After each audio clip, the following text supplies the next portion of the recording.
The Pittsburgh Pirates have capped off their road trip, which saw a lot of firsts for some of our young bucks who are making an impact. What happens when Oneil Cruz and Ke'Bryan Hayes return to the lineup, and a Phillies series preview for this weekend. My name is Ethan Smith of the Locked On Pirates podcast, and let's get into it. You are Locked On Pirates, your daily Pittsburgh Pirates podcast. Part of the Locked On Podcast Network, your team every day.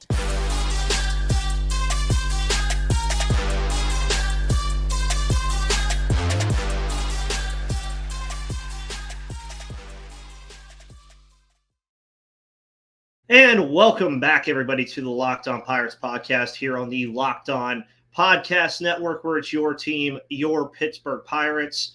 Of course, my name is Ethan Smith. You can follow me on Twitter or X or whatever you want to call it, at Locked On Pirates or at MVP_Ethan. And obviously, no Craig today. I believe he's on vacation, so it's just me. You're also going to see me make a cameo appearance at Locked On Rockies today. Paul Holden is also on vacation, so I'm going to do a show over at Locked On Rockies. So if you want to hear my voice talk about the Rockies, make sure you come and do that. But the Pittsburgh Pirates road trip is over, done and dusted, and it wasn't a bad one.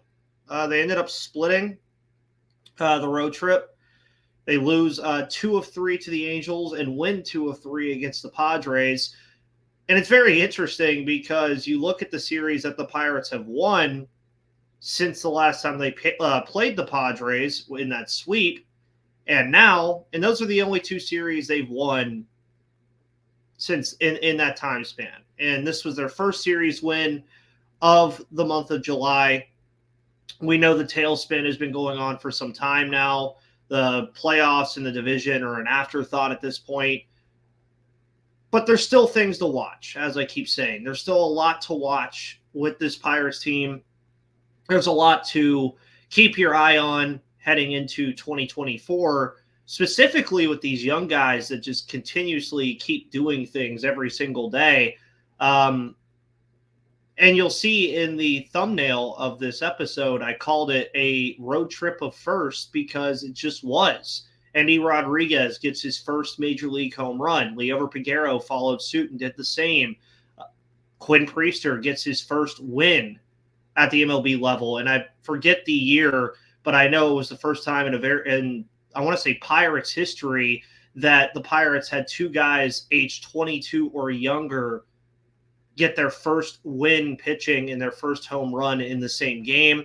Obviously, Aleko Williams comes up following that play from Tucupita Marcano that looked a little bad. We'll see how he ends up feeling. Hopefully he's okay. And it didn't look that great at all. Aleko Williams comes up in his first at-bat.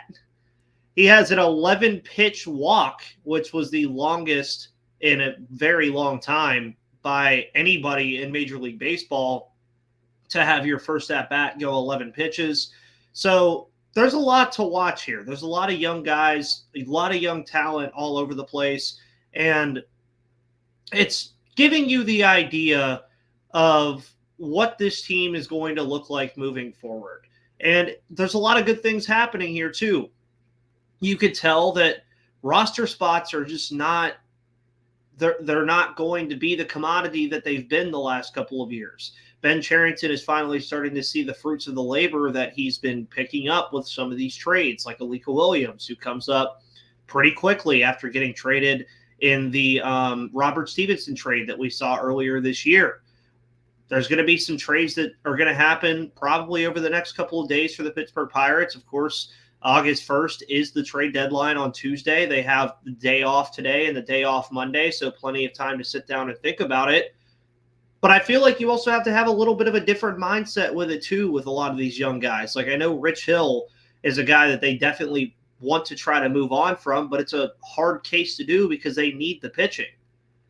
You have to get through the season with your pitching, and by trading Rich Hill and not getting pitching back that can come up right away, that's going to be kind of hard to do. A lot of teams aren't going to give you a fringe AAA MLB guy or quadruple A guy for Rich Hill. Now, obviously, we did just see Lucas Giolito and Reynaldo Lopez get traded to the Los Angeles Angels last night for their number 2 and their number 3 prospects. So that gives you an idea of what the seller's market is looking like and what the buyer's market is looking like, although the Angels do have a pretty bad farm system in comparison to a lot of teams.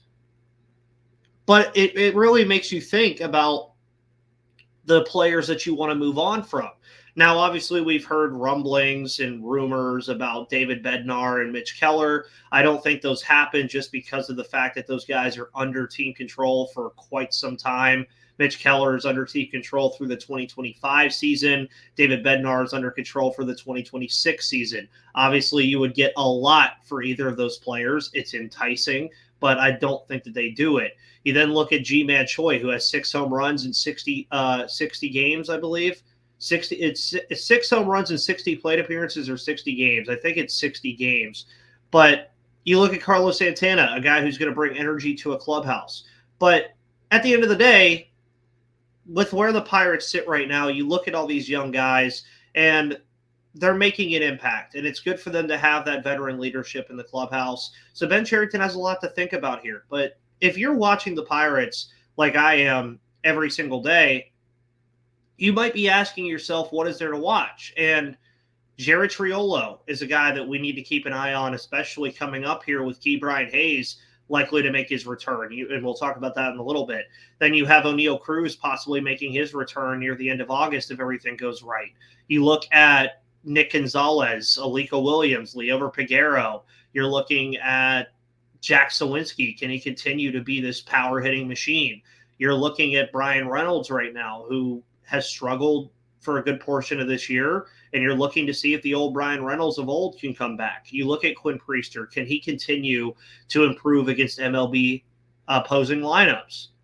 Then, even below that, is Luis Ortiz going to come back up at any point? Is he going to make an impact? What can Carmen Mlodzinski continue doing in the bullpen? Where is the bullpen at?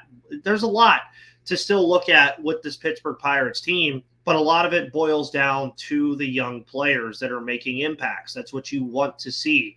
I've said it all year that if the Pirates were going to win, I wanted them to win games because of the young kids, or Brian Reynolds or Oneil Cruz. I didn't want them to win games because of Ji-Man Choi or Carlos Santana. It's nice to still win games, yes, but you would much rather see the Pirates win games because of a Henry Davis double or a Endy Rodriguez home run or a Quinn Priester good start or a Johan Oviedo good start or Carmen Mlodzinski comes on and pitches 2 good innings of baseball and hands it off to Bednar and they win the game. That's the stuff that you want to see from this team. And right now the young players are making impacts. We'll talk about that in just a moment, as well as what happens when Ke'Bryan Hayes and Oneil Cruz return to the lineup.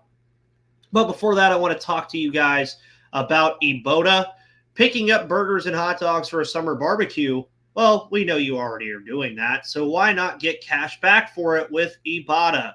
It's officially summer, and a new summer and season means new clothes, but your closet shouldn't be the only thing growing when you make those purchases. Now, you can also watch your cash back grow with each purchase with Ibotta. Finally, taking that summer vacation you've been planning but dreading buying all the necessities before you take off, it's time to stop spending your hard-earned money without getting anything in return. Ibotta gives you cash back on hundreds of grocery items, from produce to personal care to pantry goods, so you can make sure you're beating inflation no matter what you're purchasing. Either link your loyalty account or upload your receipt after you shop and get your cash back. It's that easy, and the average user earns $120 per year. That could cover the cost of an entire shopping trip, or you could use your cash back to buy that flight you've been eyeing. Right now, Ibotta is offering our listeners $5 just for trying Ibotta by using code MLB when you register. Just go to the App Store or Google Play Store and download the free Ibotta app and use code MLB. That's IBOTTA in the Google Play or App Store, and use code MLB to start saving some money and getting some cash back when you go grocery shopping. Guys, also check out the hometown broadcast of the Pittsburgh Pirates on the Sirius XM app. That's the SXM app. Also, make sure you tune in tomorrow. We'll be doing a Mailbag Friday episode where we answer your questions. I haven't done one in a minute, so I want to get one with you guys and see what questions you might have for me.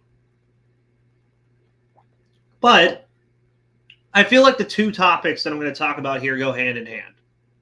You have the Young Bucks making an impact. You have Alika Williams doing good things since he started here just a few days ago. Liover Peguero, Nick Gonzalez, Eddie Rodriguez, Henry Davis, Jack Sawinski, Tucupita Marcano can be included in this, even though he is injured for all intents and purposes, from what I know, which while we're recording, I'm actually going to confirm some things here because I don't know. I didn't see the injury personally, so I don't exactly know what happened.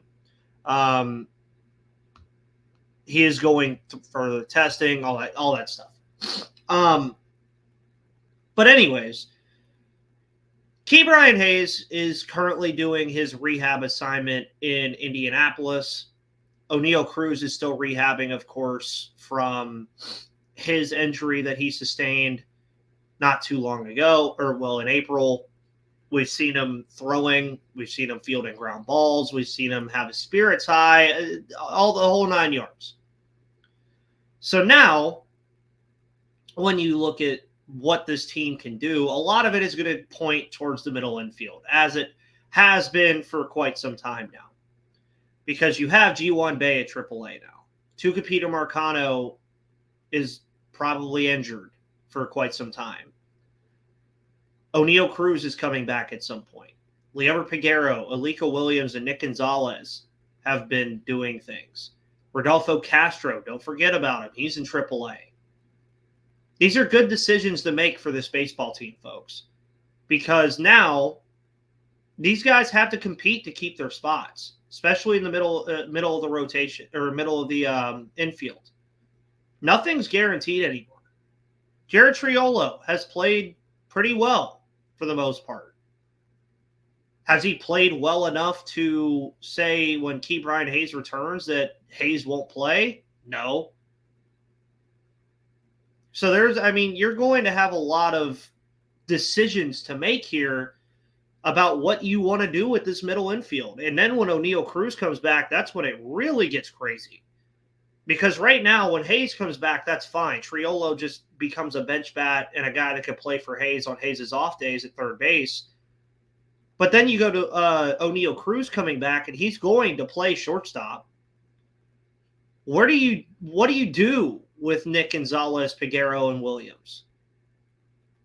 You can't have three guys play first or second base.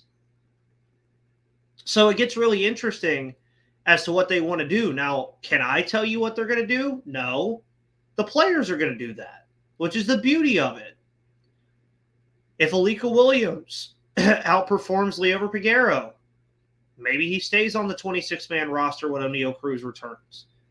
Who gets DFA'd or sent down to the minors or anything when Ke'Bryan Hayes returns? That'll all just be determined on how these guys play on the baseball field, which is what it should be about. And that's what it is about now. Obviously, you're going to have guys like Henry Davis and Eddie Rodriguez are untouchable. You look at Brian Reynolds. He's going to play left field or center every other day of the week. Jack Sawinski is going to play center field more times than not. Then you look at first base. If they decide to move on from Carlos Santana and G-Man Choi, I wouldn't mind taking a stab at Jared Triolo being over there at first base. I think that'd be pretty fun. It just all depends on what the Pirates do at the trade deadline and how the players perform. And that's how baseball should be. That's how it should be. Liover Peguero has had his struggles in the minors. I'll argue and say defensively at shortstop, he's looked the best I've ever seen him right now. Nick Gonzalez just has to fix the strikeout problem, and he'll be a phenomenal player. And then what I find even funnier about all this with the middle infield, Termarr Johnson's going to be ready in 2 years. Obviously, a lot of these guys will have their roles figured out within 2 years, and if they don't, there's a major issue. But I genuinely enjoy this part of covering this team, where when a guy like Ke'Bryan Hayes comes back, who gets sent down? It's not just going to be some bench dweller like it has been in the past years, or some guy that they should have designated for assignment 3 months prior, a la Josh Van Meter.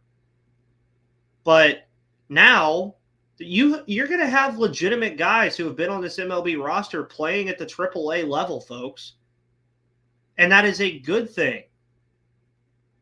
Because going into 2024, Gary alluded to this a little bit the other day, position player-wise, about 14 to 17 guys could make a legitimate claim for being on the 26-man roster heading into spring training, and that's not including a free agent signing or two.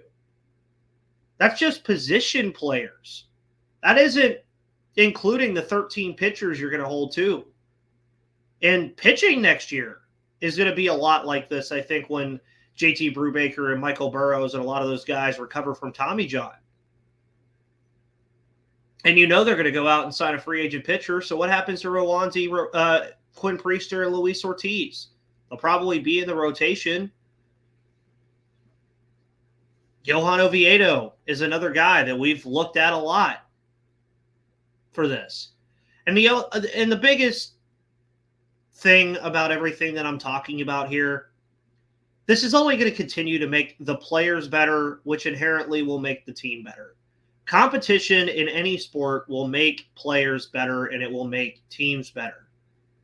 That's something that a lot of these guys have not experienced yet. They have not experienced competition at the big league level, with seeing as some of them have barely been here for a month. So now that you have to pretty much fight for your spot, it's not a gimme anymore on who's going to be the starting second baseman once Oneil Cruz comes back, or who's going to platoon at shortstop with Oneil Cruz. Now, obviously, September call-ups, when that time comes around, will help a lot with these scenarios. But even then, you got to find at-bats for everybody. You got to find some places for everybody to play. And I don't see it happening. It's a fun time, folks. And the fun time, and I know they're not winning games like we wanted them to. It's been kind of a tailspin since April. I get it. The record sucks. But there is a lot more to look at than wins and losses here. As I said the other day, on the July 21st game, when the game, the July 23rd game, the Sunday game against the Angels, when they were down 7-1, they lost 7-5. Yeah, they lost. But you saw some fight with those young guys. You saw some fight in the team. Now, Pittsburgh has a 3-game set against the Philadelphia Phillies. It is Yinzerpalooza weekend, by the way. Probable pitchers for Pittsburgh in this one are Mitch Keller, Quinn Priester, and Rich Hill. As I mentioned earlier, with Rich Hill, that's a probable for a reason, because he might not be even on the team come Sunday. For the Phillies, a team that started kind of slow has come back to life a little bit. NL pennant winners last year, 55-47. They're going to have Zach Wheeler, Aaron Nola, and I believe this is who is their last pitcher today? Oh, Christopher Sanchez, yes. So pretty strong set of pitchers to be facing here if you're the Pittsburgh Pirates. And coming off of that road trip, I think especially getting another series win against San Diego, let's see a series win against somebody else, right? Keys to victory in this one, I think, really just have to boil down to shutting down the Phillies offense. Phillies do have a very, very, very potent team.